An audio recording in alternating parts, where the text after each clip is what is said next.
Notes. Chapter 6. Jesus' execution.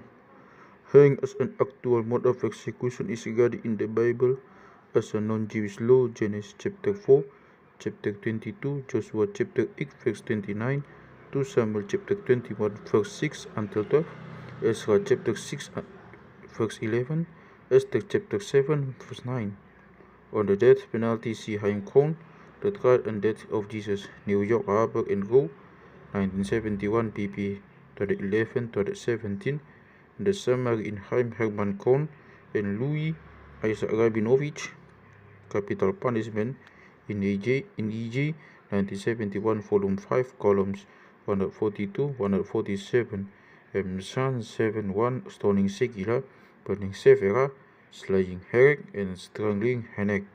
Paul Winter in his classic on the trial of Jesus, Berlin the Greater, 1961, pp. 70-74 suggests rather convincingly that the death penalty of hanging was introduced by the rabbis in order to secret exercise jurisdiction even in capital cases, although they were deprived of this authority after 70 CE. M. Sanhedrin chapter M. Sanhedrin 6:1, P. Sanhedrin 43a. I follow the Firenze 2189 manuscript with reference to the order of available manuscripts.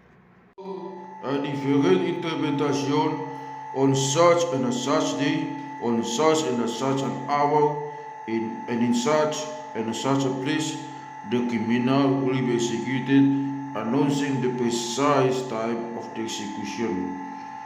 This is the mishnah lemma, which is commented upon in the following, literally before him on his way to the execution, chronologically sometime before the execution, only in MS Firenze.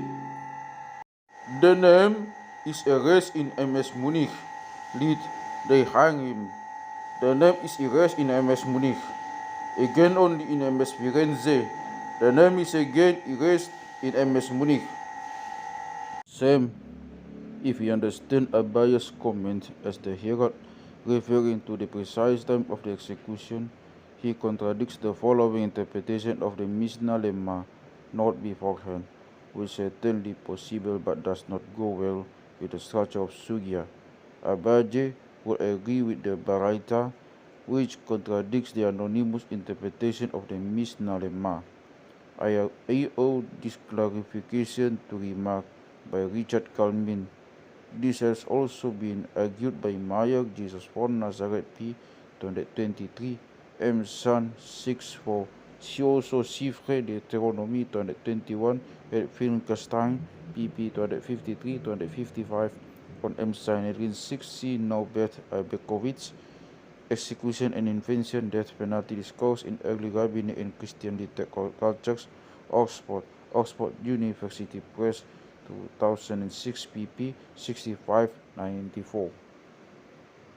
That the hanging is performed on a tree is evident from Deuteronomy chapter 21, verse 22f. On the Mishnah's interpretation of tree, see the following discussion. Lead, blessed is euphemism for cursed. The name of God, it can also mean literally a curse God, a curse of God. Inconspicuously leaving out the stoning and mentioning only the hanging, the Talmud is obviously influenced by the New Testament narrative and identifies hanging with hanging on the tree, Christ being crucified. M. Sanhedrin 7:4, M. Sanhedrin 7:10, ibid, end of the Mishnah, see also ibid 10:4, M. Sanhedrin 7:11. For a summary of the Gospel's accounts of Jesus' trial, neatly distinguishing between primary and secondary traditions and editorial accusation, see Winter, Trial of Jesus, pp. 136-148. Much more thorough is Raymond E. Brown, The Death of the Messiah from Gethsemane to the Grave, a commentary to the Passion narratives in the four Gospels, 2 volumes, New York, Doubleday, 1994, for a critique of what he calls critical ignorance of some of recent New Testament scholarship. C. Martin Hengel, Studies in Early Christology, Edinburgh, T&T Clark, 1995, pp. 4158. Much of this analysis may or may not contribute to our understanding of the historical event. This is not my concern here. I am concerned with the possible Talmudic reading of the Gospels, not with the historical reality. Also, Winters with analysis of our Talmudic Baraita, p. 144, is solely interested in the narrowly defined question of the historicity and of course proves its historical character. Sanhedrin 6:4 and 7:4. Matthew chapter 26, 62, 65. Mark chapter 14, verse 61, 64. Luke chapter 22, verse 66, 71.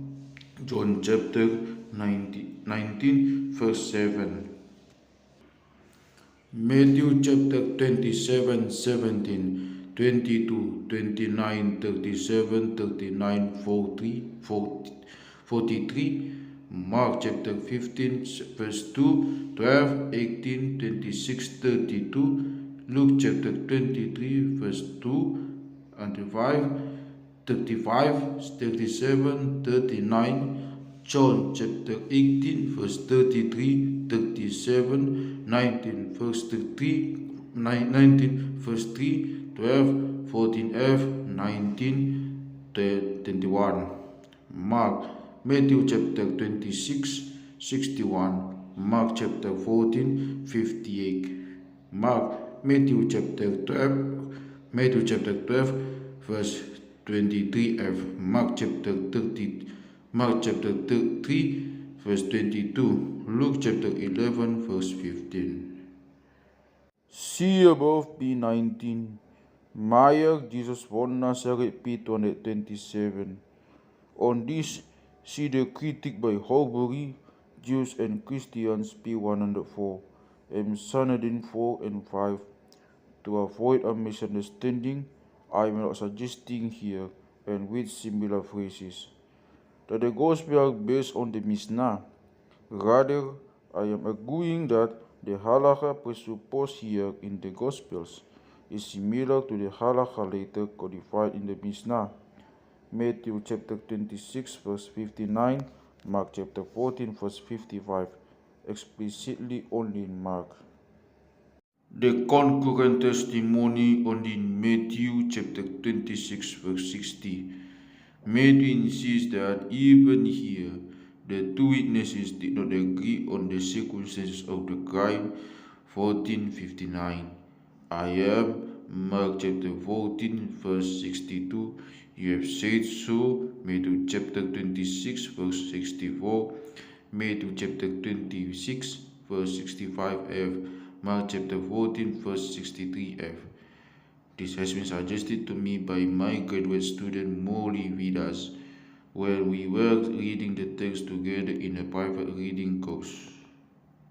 Matthew chapter 16, verse 21, Mark chapter 8, verse 31, Luke chapter 9, verse 22, Matthew chapter 17, verse 22f, Mark chapter 9, verse 30f, Luke chapter 9, verse 44, Matthew chapter 20, verse 17 until 19, Mark chapter 10, verse 32 until 34, Luke chapter 18, verse 31, 33.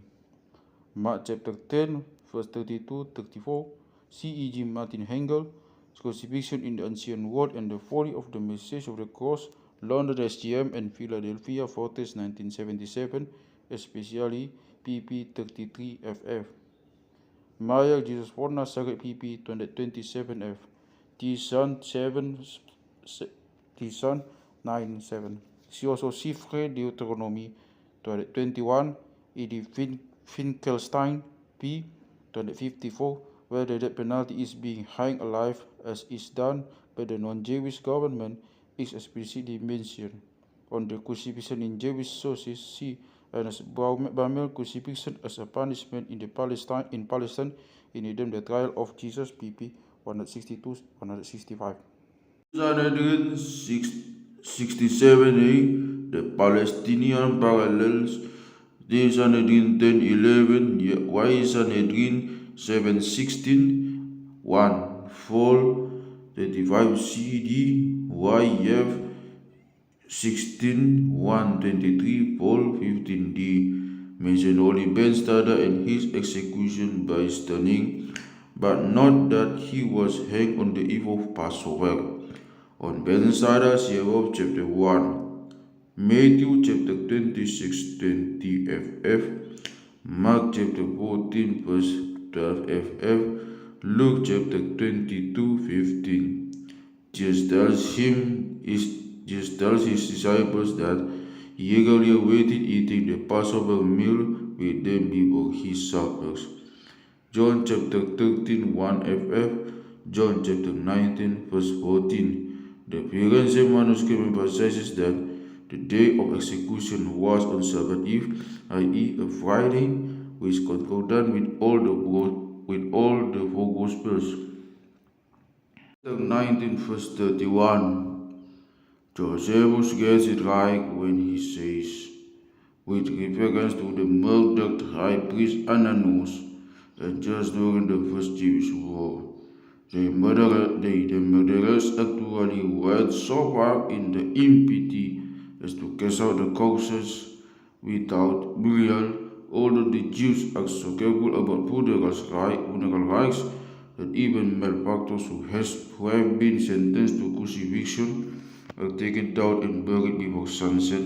Bell 4:17. Matthew chapter 21, verse 17-23. Mark chapter 15, verse 9-15.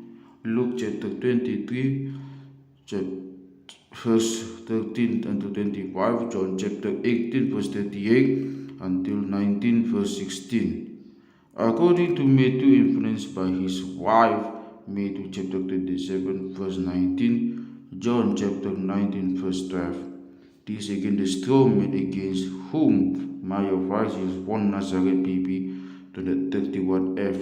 The fact that we are dealing with a Baraita does not necessarily mean that it is an early Palestinian Baraita, because not all Baraitot in the Bavli are original. Sie Günther Stemberger, Einleitung in Talmud und Midrash, Munich-Berg, 18th edition, 1992, pp. 199F, but nothing in this specific case indicates that our Baraita is suspicious.